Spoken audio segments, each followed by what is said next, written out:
monsieur Badin. Entrez donc, monsieur Badin, et prenez un siège, je vous prie.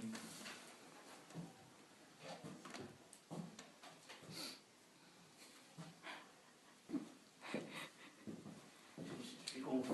Du tout.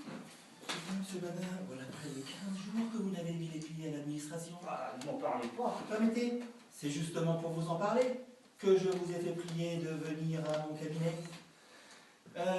Voilà près de 15 jours que vous n'avez mis le pied à l'administration.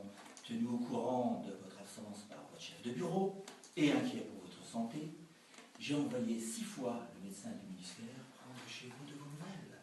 On lui a répondu 6 fois que vous étiez à la brasserie. Monsieur, on lui a menti. Mon concierge est un imposteur, que je serai renvoyé par mon propriétaire. Très bien, monsieur Badin. Ne vous excitez pas ainsi. Je vais vous expliquer, monsieur le directeur. J'ai été retenu chez moi par des affaires de famille. J'ai perdu mon beau-frère. Encore Monsieur. Monsieur Badin, est-ce que vous vous fichez de moi? À cette heure, vous avez perdu votre beau-frère, comme déjà il y a 3 semaines. Vous aviez perdu votre tante, comme vous aviez perdu votre oncle le mois dernier. Votre père à la Trinité et votre mère à Pâques. Sans préjudice, naturellement, de tous les cousins, cousines et autres membres de la famille éloignée que vous n'avez cessé de mettre en terre à raison d'au moins 1 la semaine. Quel massacre, monsieur Badin. Quel massacre. A-t-on idée d'une boucherie pareille? Et je ne parle ici, notez bien, ni de la petite sœur qui se marie 2 fois l'an, ni de la grande qui accouche tous les 3 mois. Eh bien, en voilà assez, monsieur Badin. Monsieur le directeur. Taisez-vous. Vous parlerez quand j'aurai fini. J'en suis là, moi, de tous ces mariages, baptêmes, et je ne sais trop quoi. Désormais, vous devez choisir, monsieur Badin, la présence ou la démission. Choisissez, monsieur Badin. Ah, vous me faites bien de la peine, monsieur le directeur.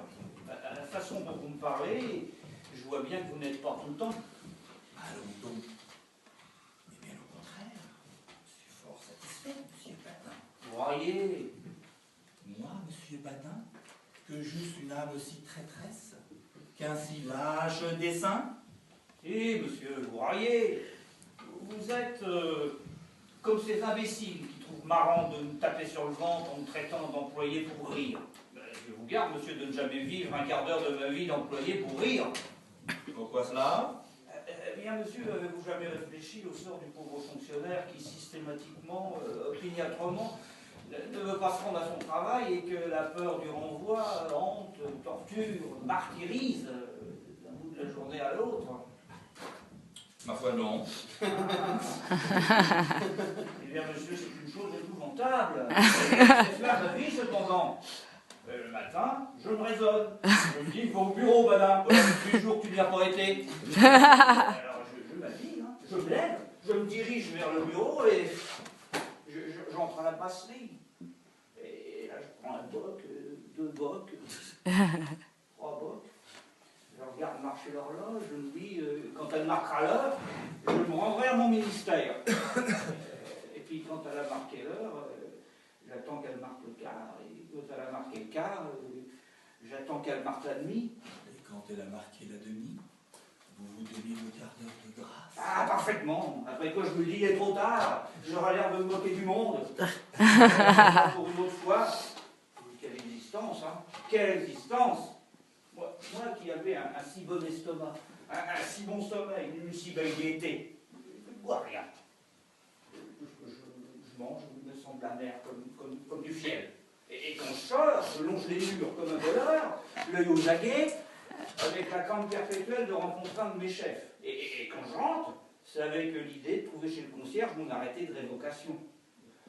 Je vis sous la crainte du renvoi comme le patient sous le couperet. Mon Dieu. Une question, monsieur Badin. Est-ce que vous parlez sérieusement?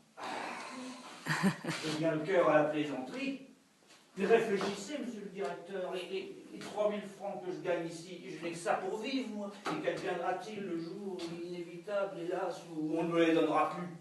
Et alors, je ne me fais aucune illusion. J'ai 45 ans, âge terrible, où le malheureux qui a laissé passer son pain doit renoncer à l'espoir de le retrouver jamais. Tenez, monsieur, j'ai maigri de 20 livres depuis que je ne suis jamais au ministère. Mais regardez mes mollets, on ne dirait pas des bougies.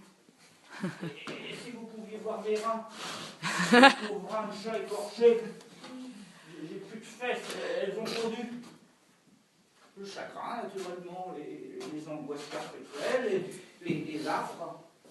Avec ça, je tousse la nuit, j'ai des transpirations. Ça finira mal tout ça, hein, ça me jouera un mauvais tour. Eh bien, vous venez au bureau, monsieur Badin. Impossible, monsieur le directeur. Pourquoi cela? Je ne peux pas, ça m'embête. Si tous vos collègues tenaient le même langage. Je vous fais remarquer, monsieur le directeur, avec tout le respect que je vous dois, qu'il n'y a pas de comparaison à établir entre mes collègues et moi-même. Mes collègues ne donnent que leur travail, que leur temps, leur zèle, leur intelligence. Moi, c'est ma vie que je sacrifie. Ah, tenez, monsieur, ce n'est plus tenable. C'est assez mon avis. N'est-ce pas? Absolument. Remettez-moi votre démission, monsieur Badin. Je la transmettrai au ministre. Ma démission? Je ne pense pas à démissionner. Je demande seulement une augmentation. Comment? Une augmentation?